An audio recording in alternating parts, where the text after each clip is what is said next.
Our next speaker is Nancy Tikunoff, and she'll be speaking to us on the subject of the Enchanted Life. Nancy.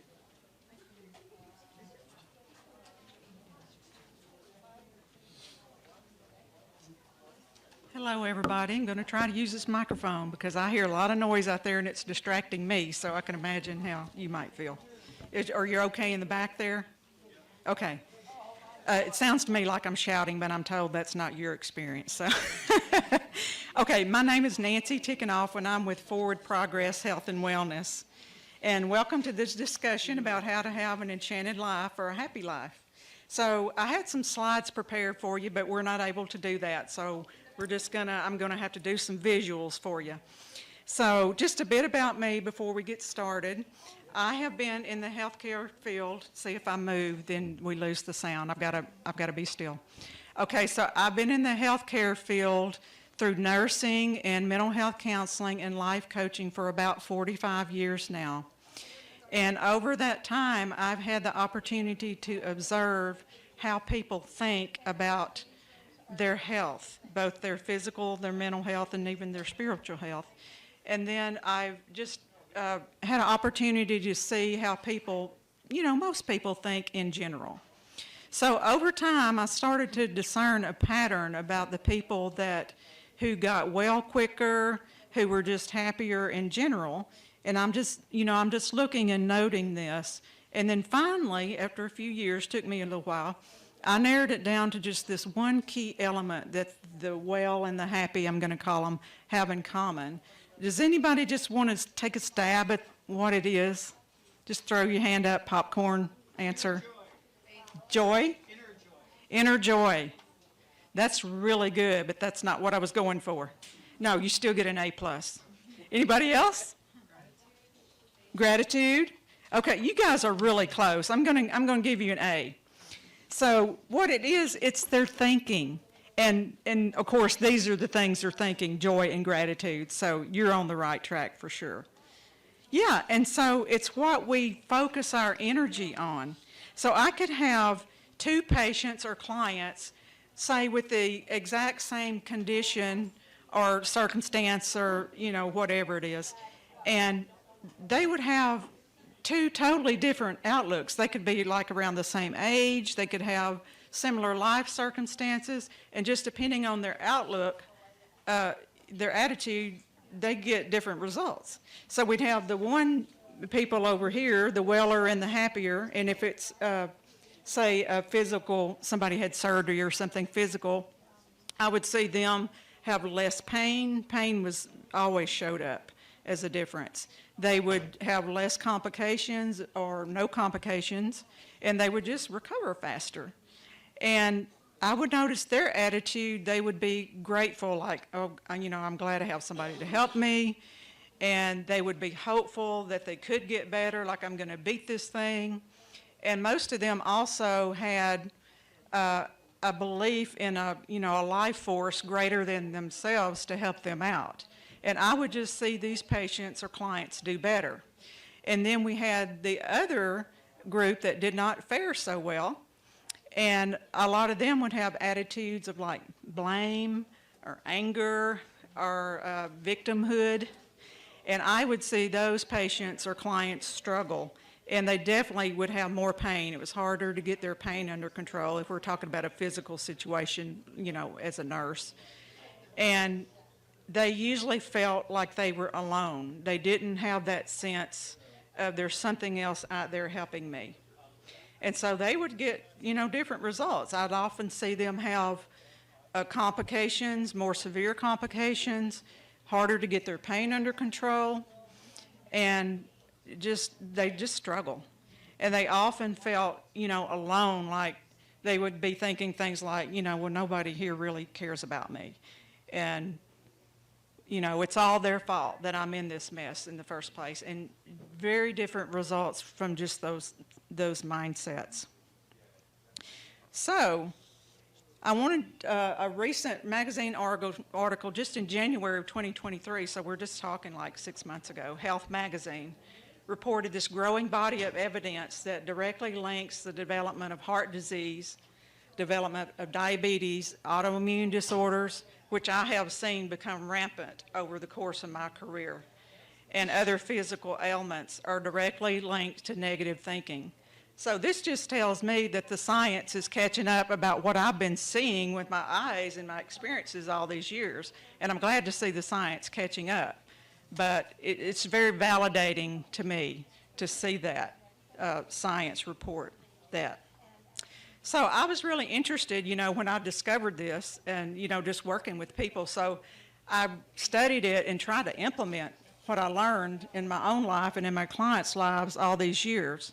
So with that, life discovery in mind, and this is statistically true as well, I want you to know that 95% of what we perceive about a situation and think about a situation is directly affected to the results that we're going to get. So notice I said the perception of it. Only about 5% has to do with the actual condition. And this is true, but found to be true in trauma, because I've worked with a lot of clients that have had trauma of different kinds. And if, trauma itself is not a killer. It's how that's treated, what the kind of support you get. So it can just be a condition that happened to you, but if you get the support and help you think about it in the right way, you can recover and recover more quickly. So that tells us that it's just our continual focus on how we think about something, where we put our energy. You've heard the old adage, where energy flows, attention goes, energy flows.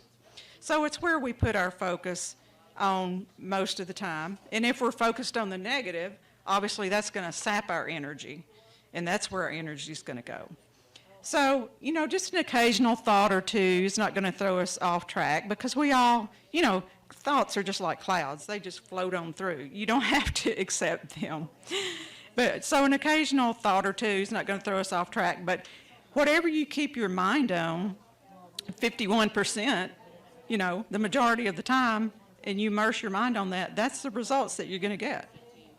So I want to give you 3 quick examples of people that I'm going to say outwitted their circumstances by choosing not to believe what they were told they could and couldn't do or be or have.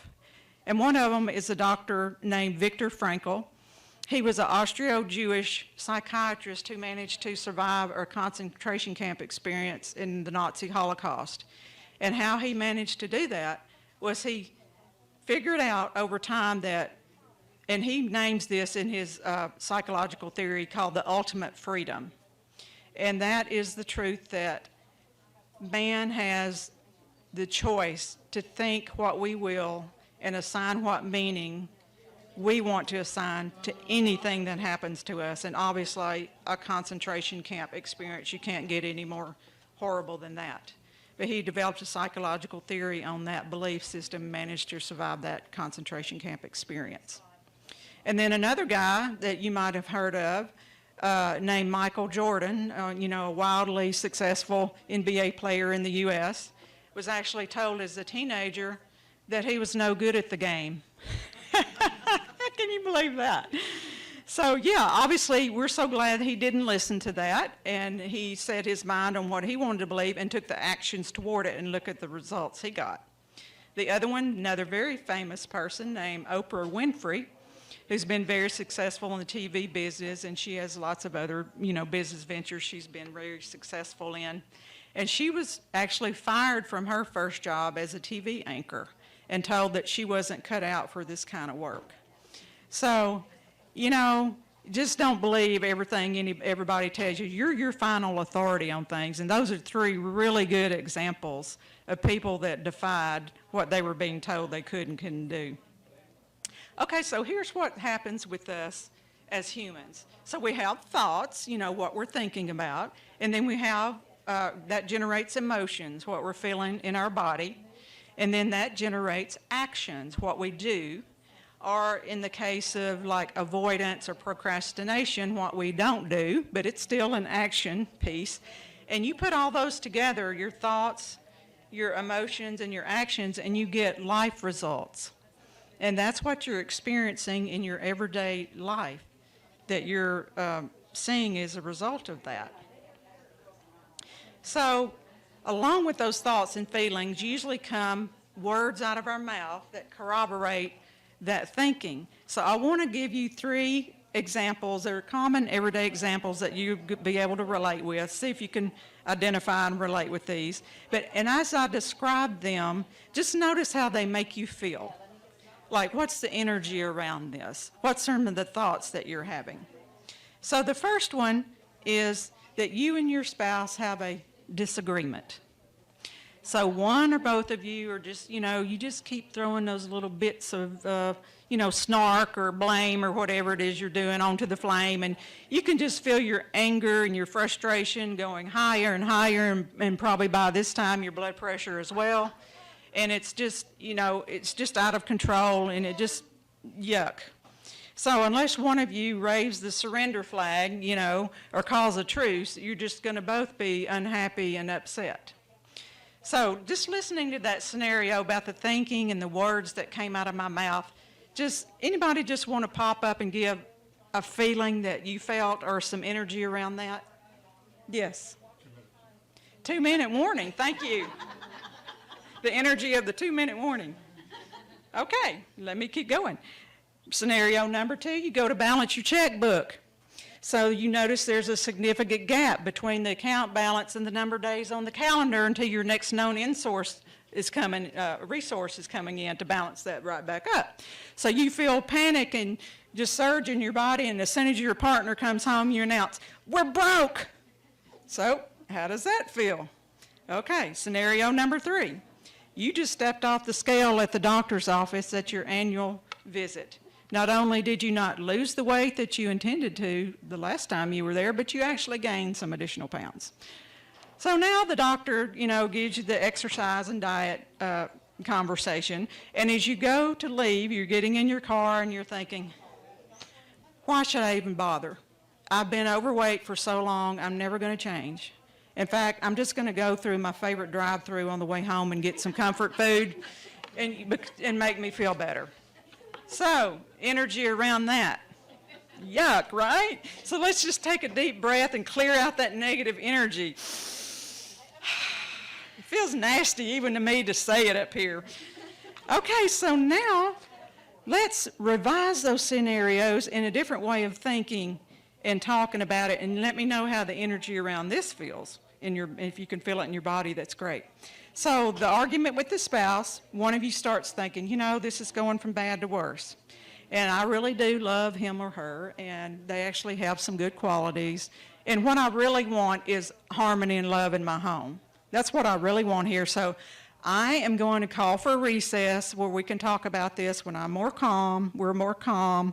And I'm also going to apologize for that little nasty thing I said, in the heat of the moment that I really didn't mean. Feel better? You can kind of breathe on that one. So the balanced checkbook scenario. So you see the large gap between the balance, the days on the calendar. You do feel that panic beginning to rise, but this time you remembered that thing you learned over at Spirit University, that you have an opportunity to change your thinking. So you hit the pause button and you said, instead of going into a panic, you know what? I know the infinite has an unlimited supply. So, and it wants me to have my portion, wants me to have it. I'm just going to go get quiet, maybe meditate, and ask for help in having to resolve this challenge. And then when my spouse or partner comes home, I'm going to tell them how I'm feeling, what's happened, and ask for their support to help get through this situation. Feels better. Okay, scenario number 3, since I'm almost out of time. So it's true, I'm shocked I gained weight, and I feel really disappointed. But a healthy body weight and moving my body routinely is just about good health. It says nothing about me as a person. It's not a value judgment. What I've been looking at as a failure in the past, I'm going to now look at is just feedback. And all feedback is information. It has no value judgment on it whatsoever. And look at that and see what was tripping me up in the past and how I can apply that going forward. Maybe now I can hire a health coach, or I can enlist my neighbor to come walk with me a few times a week. So hopefully that energy feels better around those scenarios. Anybody say yes? Yeah, I'll take door number 2, right? So given these facts and examples, ask yourself this question. If I want to live an enchanted or a happy life, what do I think I must focus my mind on the majority of the time? Whatever you want more of, right? Whatever you want more of, that's where to send your energy and your attention. Ordinarily, I'd ask you to share your dreams, but we are out of time. So thank you very much, and congratulations to Spirit University on their reopening. Thank you.